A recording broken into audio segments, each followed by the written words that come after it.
സുരേഷ് നോക്കൂ, പാമ്പുകളെ ഭയപ്പെടേണ്ടതില്ല എന്ന് മലയാളികളെ പഠിപ്പിച്ച ഒരാളാണ് താങ്കളുടെ സ്വന്തം അനുഭവത്തിൽ നിന്ന്. പക്ഷേ സുരേഷിന് പലതവണ പാമ്പിൻ്റെ ദംശനം ഏറ്റിട്ടുണ്ട്. ഒരു സർവൈവർ ആണ് അല്ലേ? രണ്ടാം ജന്മം എന്നൊക്കെ പറയാം. സുരേഷ് ഗുരുതരാവസ്ഥയിലൊക്കെ ആയിരുന്നു, ആശുപത്രിയിൽ കിടന്നിട്ടുണ്ട്. നോക്കൂ, ഈ അടിക്കടി ഉണ്ടാകുന്ന ഈ സ്നേക്ക് ബൈറ്റ്സിൻ്റെ പുറത്ത് പാമ്പുകളെ തല്ലിക്കൊല്ലുന്ന, എവിടെ കണ്ടാലും തല്ലിക്കൊല്ലുന്ന ഒരു അവസ്ഥയിലേക്ക് കാര്യങ്ങൾ ചെന്നെത്തുന്നുണ്ട് അല്ലേ? അതും നമ്മൾ അതിൽ ചില കാര്യങ്ങളൊക്കെ മനസ്സിലാക്കേണ്ടതല്ലേ അല്ലേ? ആ രീതിയിൽ പാമ്പുകളെ കൈകാര്യം ചെയ്യേണ്ടതുണ്ടോ? 100%. കാരണം സാർ ചോദിച്ച ചോദ്യമാണ്. ഇപ്പോൾ പാമ്പുകളെ തല്ലിക്കൊല്ലൽ, ഇപ്പോൾ ഒരു വീട്ടിലൊരു പാമ്പ് വന്ന് കയറി ആരെങ്കിലും കടിക്കുന്ന സമയത്ത് അതിൻ്റെ അടുത്തുള്ള വീടുകളിലേക്കൊക്കെ ഏത് ജീവിയെ കണ്ട് ചേരയെ കണ്ടാലും വരെ തല്ലിക്കൊല്ലുന്നൊരു പ്രവണതയിലേക്ക് നമ്മുടെ നാട്ടുകാർ പോകുന്നുണ്ട്.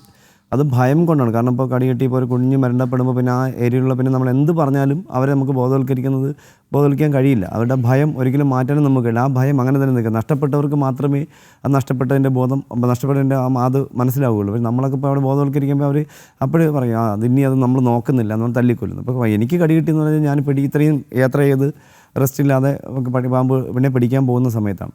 അപ്പോൾ ഈ കുട്ടികൾക്ക് കടി കിട്ടുന്ന സമയത്ത് ആ ഒരു വരി നമ്മൾ ബോധവൽക്കരിച്ച് കുഴപ്പമില്ല, പേടിക്കേണ്ട, ഇത് അത്ര അപകടകാരികളല്ല, നമ്മൾ മനുഷ്യനാണ് ഏറ്റവും വലിയ അപകടകാരികളെന്ന് പറഞ്ഞ് ക്ലാസ് എടുത്ത് വന്ന സമയത്താണ് ഇത്രയും പാമ്പുകളുടെ ദംശനം. ഇപ്പോൾ ഡോക്ടർ ജി പറഞ്ഞ പോലെ ഇപ്പോൾ ഈ മാസം തന്നെ നമുക്ക് 13 പേരാണ്, നമുക്ക് ഈ കഴിഞ്ഞ ദിവസങ്ങളിൽ 13 പേരാണ് നമുക്ക് കേരളത്തിന് പാമ്പ് കടിയേറ്റ് മരണപ്പെട്ടത്. പക്ഷേ അടുത്ത കാലത്ത് 2014-15 കാലഘട്ടത്തിൽ നമ്മൾ സർവേ നടത്തിയ സമയത്ത് ഏകദേശം ഒരു വർഷത്തിൽ 100ഓളം പേർക്ക് പാമ്പടിയിട്ട് മരണം സംഭവിക്കുന്നതാണ്. ഇപ്പോൾ 30-40 എന്നൊക്കെ പറയുന്നത് കറക്റ്റായിട്ടൊരു കണക്കുകളൊന്നുമല്ല. ഇത് കറക്റ്റായിട്ടൊരു വെരിഫൈ ചെയ്ത കണക്കുകളൊന്നുമല്ല, ചുമ്മാ ഒരു ഉദ്ദേശം പറയുന്നത് മാത്രമാണ്.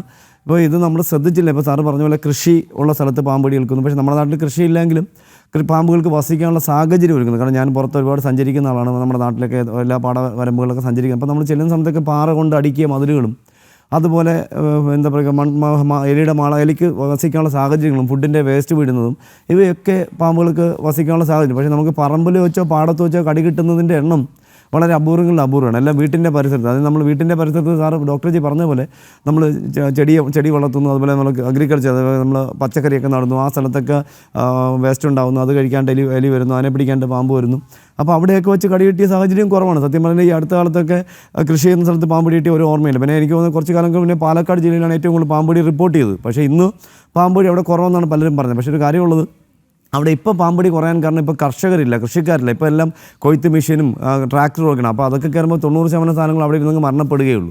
അപ്പോൾ കടി കുറയാൻ അങ്ങനെയും കാരണമുണ്ട്. അല്ലാതെ ഇത് പണിക്കാർ പാടത്തേക്ക് പോകാത്തതുകൊണ്ടും പണി ചെയ്യാത്തതുകൊണ്ടാണ് കടി കുറയുന്നത്. എന്നാലും കടിയുടെ ഇതിൽ കുറവൊന്നുമില്ല. എനിക്ക് തോന്നുന്നൊരു 50,000-ന് മുകളിൽ കടികൾ ഒരു കഴിഞ്ഞ വർഷത്തിൽ റിപ്പോർട്ട് ചെയ്തിട്ടുണ്ട്. അതിൽ എനിക്ക് തോന്നുന്നത് ഈ 2 വർഷം കൊണ്ട് ഫോറസ്റ്റിൻ്റെ പാമ്പിനെ പിടിക്കുന്ന ആൾക്കാർക്ക് തന്നെ 128 പേർക്ക് കടി കിട്ടിയിട്ടുണ്ട്. 2 പേർക്ക് രാജഗോപാലിൻ്റെ കടി കിട്ടിയിട്ടുണ്ട്, പാലോടും അഞ്ചലിലും. ഒന്നും നമ്മൾ കൃത്യമായിട്ട് കണക്കുകൾ പത്രത്തിലൊന്നും വരാറില്ല, പുറത്തൊന്നും വരാറില്ല. പിടിക്കുന്ന ആൾക്കാർക്കാണ് ഇപ്പോൾ ഏറ്റവും കൂടുതൽ കടി കിട്ടിയതായിട്ടും റിപ്പോർട്ടുകൾ പറയപ്പെടുന്നത്. പക്ഷേ ആരും എല്ലാം അത് കണക്കുകളെല്ലാം പൂഴ്ത്തി വെക്കുന്നു എന്നുള്ളതാണ്. കറക്റ്റായിട്ടൊരു കണക്കുകളില്ല.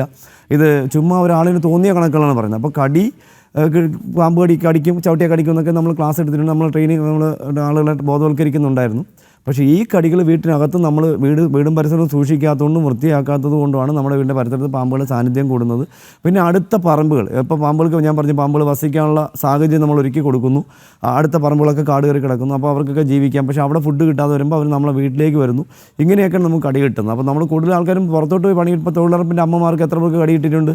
വളരെ അപൂർവം പേർക്ക് മാത്രമേ കിട്ടിയുള്ളൂ. കാരണം അവർ ഇത്രയും വലിയ കാട്ടിൽ നിന്ന് പണിയാണ്. അപ്പോൾ അതൊക്കെ ഞാനൊക്കെ ക്ലാസ് എടുക്കുമ്പോൾ ഞാൻ പറയും, അമ്മ 5 അടിയോളം നിങ്ങൾ നമ്മളെ വടി ഉപയോഗിക്കുക, വടിയിട്ട് തട്ടിയിട്ട് നിങ്ങൾ മുന്നോട്ട് വെട്ടിപ്പോവുക, അപ്പോൾ അപകടം ഉണ്ടാവുന്നില്ല. അപ്പോൾ അങ്ങനെ ഇപ്പോൾ അവർക്കൊന്നും കടിയില്ല. പക്ഷേ വീട്ടിനകത്തും പരിസരത്തുള്ള ഏറ്റവും കൂടുതൽ കടികളും മരണനിരക്കുകളും. ഇപ്പോൾ നമുക്കറിയാം, ഈ തൃശ്ശൂർ കൊച്ചുമോൻ മരണപ്പെട്ടതിൻ്റെ അടുത്ത ദിവസം തന്നെ കോടാലിയിൽ ഒരു വീട്ടിൽ ശുചിമുറിയിൽ 2.5 വയസ്സുള്ള മോന് ആദമിന് കടിയേറ്റു. അത് കഴിഞ്ഞ് ഇങ്ങോട്ട് വെഞ്ഞാറമുള്ളൊരു അമ്മ വീട്ടുമുറ്റത്ത് കിണറ്റിൻ്റെ അവിടെ നിന്ന് അമ്മയ്ക്ക് കടിയേറ്റ് അമ്മ മരണപ്പെട്ടു. ആലപ്പുഴയിൽ കടിയേറ്റ് മരണപ്പെട്ടു. ഇപ്പോൾ ഇതൊക്കെ ഒരിക്കലും പറമ്പിൽ വെച്ചോ അല്ലെങ്കിൽ കൃഷി ചെയ്യാൻ പോകുമ്പോഴൊന്നുമല്ല, വീട്ടു പരിസരത്ത് വെച്ചാൽ. അപ്പോൾ വീട്ടിൻ്റെ പരിസരം പരമാവധി വൃത്തിയാക്കി ഇടുക എന്നുള്ളതാണ് നമുക്ക് പാമ്പ് കടിയിൽ നിന്ന് ഇപ്പോൾ ഒരു രക്ഷ നേടാം. പിന്നെ വെള്ളം വെച്ച് പാമ്പിന് പറമ്പിലേക്ക് വെള്ളം വെക്കാതിരിക്കുക. ഇങ്ങനെയൊക്കെയുള്ള മുൻകരുതലുകൾ എടുത്തു കഴിഞ്ഞാൽ നമുക്ക് കടിയുടെ എണ്ണം കുറയ്ക്കാൻ പറ്റും. അല്ല സുരേഷ്, അത് മാത്രമല്ല, ഈ പാമ്പുകളുടെ ആവാസ വ്യവസ്ഥയ്ക്ക് നമ്മൾ മനുഷ്യരെ തന്നെ ആഘാതം ഏൽപ്പിച്ചിരിക്കുകയല്ലേ?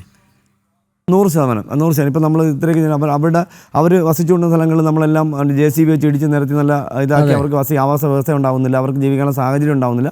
അപ്പോൾ അവർ നമ്മളെ വീടിൻ്റെ പരിസരത്തേക്ക് വന്ന മാളങ്ങൾ കിട്ടുന്ന സ്ഥലങ്ങളിലേക്ക് അങ്ങ് എന്താ പറയുക ഒളിക്കുന്നു. അവിടെ നിന്ന് അവർക്ക് അതിൻ്റെ പരിസരത്ത് ഫുഡ് കിട്ടുന്നു, അതിന് വേസ്റ്റ്. അപ്പോൾ പാമ്പിന് ശുദ്ധമായ ജലം വേണമെന്നില്ല. ഇപ്പോൾ ഞാനൊക്കെ നോക്കിക്കൊണ്ടിരിക്കുമ്പോൾ നമ്മൾ എന്താ പറയുക ഒഴുകി പോകുന്ന അഴുക്ക് വെള്ളം ശുദ്ധജലം കുടിക്കാൻ വേണമെന്നില്ല. അവർക്ക് അഴുക്ക് എത്രയും വേസ്റ്റ് വെള്ളമാണെങ്കിൽ അവർ കുടിക്കുക, അവർക്ക് വേറെ എഫക്റ്റ് ഒന്നും ഉണ്ടാവുന്നില്ല. അപ്പോൾ അതങ്ങനെയുള്ള സ്ഥലങ്ങളിലൊക്കെ അവർ വസിക്കാം. അപ്പോൾ ആ സ്ഥലത്തൊക്കെ നമ്മൾ എന്തെങ്കിലും കാര്യങ്ങൾക്ക് പോകുമ്പോഴോ അല്ലെങ്കിൽ എന്തെങ്കിലും ജോലിക്കോ ഒക്കെ പോകുന്ന സമയത്താണ് കൂടുതലും കടി കിട്ടുന്നതെന്ന് പറയപ്പെടുന്നു. പക്ഷേ അങ്ങനെയൊന്നും കടി കിട്ടിയ സംഭവങ്ങൾ ഈ അടുത്ത കാലത്തൊന്നും റിപ്പോർട്ട് ചെയ്തിട്ടില്ല. വീട്ടിൻ്റെ പരിസരത്ത് വെച്ചാണ് കൂടുതലും കടി കിട്ടുന്നത്. അപ്പോൾ അവരുടെ ആവാസ വ്യവസ്ഥ നമ്മൾ തകർത്തു.